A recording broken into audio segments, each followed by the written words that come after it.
keq përdor në shkallë ekstreme gjykatën kushtetuese për të bllokuar drejtësisë. Bllokimi i drejtësisë është vepër e ngjashme me grusht e shtetit. Dhe Edi Rama do i përgjigjemi si puçist, po që se bllokon drejtësinë. Forcat politike të opozitës të mbledhura sot vendosen të mobilizojnë të gjithë potencialet e tyre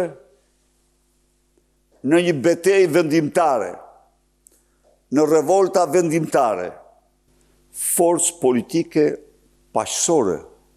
Ne diktaturën më të dhunshme të kohërave e kemi përmbys në mënyrë paqësore. Nuk heqim dorën nga parimet tona. Por revolta, ka revolta paqësore, të cilat kanë oscilacionet e tyre dhe grevat.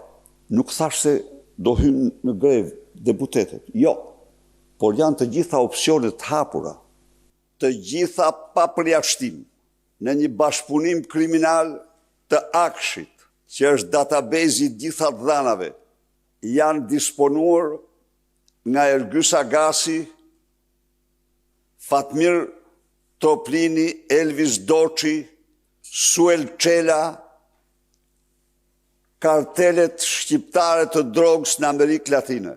Pa përjashtim, të gjitha dhanat janë eksportuar nga të gjithë sistemet e IT-s në Shqipëri, nga famziu Ermal Beqiri, Ergys Agasi, Mirlinda Kaçanaj. Kjo përbën ngjarjen më të rëndë në rrafshin e sigurisë kombëtare